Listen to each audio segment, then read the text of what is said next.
BJP है ये वो बीजेपी है जो आज आप मुसलमानों से वोट तो जरूर मांगेगी, लेकिन उस बीजेपी को हिंदुस्तान के 140 करोड़ मुसलमानों में एक भी काबिल ऐसा मुसलमान नहीं दिखा जिसको वो मरकज की हुकूमत में वजीर बना सके। तो वोट किस उम्मीद से, जिस हुकूमत में हमारी नुमाइंदगी ही नहीं है, जिस हुकूमत में हमारी आवाज नहीं है, जिस हुकूमत में 140 करोड़ मुसलमानों को नजरअंदाज किया हुआ है, आज उनको उस जमात का झंडा यहां दिखाते हुए शर्म आनी चाहिए, आनी चाहिए। क्योंकि जिस जमात से वो मरकज की हुकूमत में एक भी वजीर अपने लिए हासिल नहीं कर सके, उस जमात को यहां एक भी वोट की उम्मीद नहीं रखनी चाहिए। तो पहले, अब क्योंकि कैंपेन को 2 ही दिन रह गए हैं, मैं चाहता हूं कि बीजेपी का उम्मीदवार जरा यहां लोगों को कहे कि ना उस काबिना में हमारा मिनिस्टर कहां है। ये पहली मर्तबा है आजादी के बाद कि दिल्ली में कोई ऐसी हुकूमत हो मरकज की जिसमें मुसलमान को जगह ही नहीं मिली। फिर वो तंजीमें हैं जो उन फिरका परस्त ताकतों की मदद करने के लिए मैदान में उतर आए हैं। उनमें वो आजाद उम्मीदवार भी हैं जो आपके वोटों को तकसीम करने पे लगे हुए हैं। उनमें से बदकिस्मती से हमारे ही अलायंस पार्टनर कांग्रेस का एक, जो इस बात से खुश नहीं था कि अलायंस के दौरान ये सीट जो है ये नेशनल कॉन्फ्रेंस को आई, वो आजाद उम्मीदवार के तौर पे मैदान में उतरा। अब झूठ और गलतफहमी के बुनियाद पे वो वोट हासिल करने की कोशिश कर रहा है। लेकिन आप अगर कांग्रेस ने उसको मैंडेट देना होता, आज पानीहाल की तरह, बारामूला की तरह, ये बाकी जहां जहां हमारे वो फ्रेंडली कॉन्टेस्ट हैं, यहां पे भी फ्रेंडली कॉन्टेस्ट होता। फिर अगर यहां फ्रेंडली कॉन्टेस्ट नहीं हो रहा है, उसका सीधा सीधा मतलब ये है कि कांग्रेस के हमारे जो साथी हैं पीरजादा सैयद साहब और बाकी, उन्होंने ये तय किया है कि यहां वोट अगर पड़ेंगे तो चौधरी जफरुल्लाह साहब को पड़ेंगे और किसी को।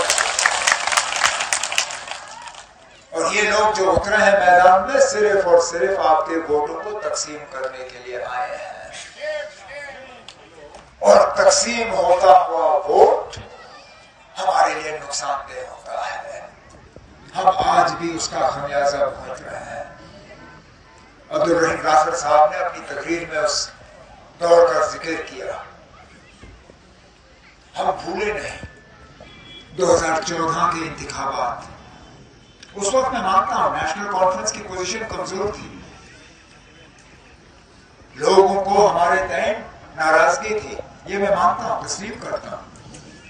लेकिन उस वक्त अल्लाह मगफिरत करे मुफ्ती मोहम्मद सैयद साहब को, उन्होंने भी लोगों को धोखे में रखने के अलावा कुछ खास किया नहीं। वोट अगर मांगे तो एक ही नारे पे मांगे। कहा अगर बीजेपी को रोकना है तो पीडीपी को जितवाना जरूरी है। सिर्फ और सिर्फ बीजेपी को रोकने के लिए उसने वोट मांगे। 28 सीटें मिली उस वक्त पीडीपी को, और वो 28 की 28 सीटें मुफ्ती मोहम्मद सैयद साहब ने बीजेपी की गोद में डाल के रख दी है। इस बात के बावजूद कि उस वक्त दोस्ती का हाथ नेशनल कॉन्फ्रेंस और कांग्रेस ने बढ़ाया था। हमने उस वक्त मुफ्ती साहब से गुजारिश की थी, कहा मुफ्ती साहब जिस रास्ते पे आप चलने जा रहे हो ये जम्मू कश्मीर के लिए नुकसानदेह साबित होगा, मत करिए। आप इन बीजेपी वालों को लाओगे, यहां तबाही और बर्बादी होगी। हमें न चेयरमैन चाहिए, न एलएलसी चाहिए, न राज्यसभा चाहिए, न मिनिस्टर चाहिए। हम सिर्फ ये चाहते हैं कि बीजेपी को बाहर रखो।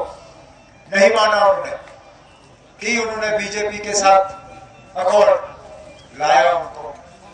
जब वो वफात पा गए उसके बाद भी मौका था उनकी बेटी को, महबूबा मुफ्ती साहिबा को, कि वो बीजेपी के साथ रिश्ता तोड़ के एक नई हुकूमत यहां कायम करती। नहीं किया, पता नहीं क्या कमजोरी थी उनको, लेकिन दोबारा बीजेपी को यहां लाया और उसका खमियाजा हम आज तक भुगत रहे हो। कहते हैं ना, लम्हों ने खता की, सदियों ने सजा पाई। 2014 में जब हमने वोट मांगे असेंबली के लिए, उस वक्त हमारी अपनी रियासत थी, अपना झंडा था, अपना आईन, अपनी पहचान, वजूद, वकार। आज इन चीजों में से कुछ नहीं है हमारे पास।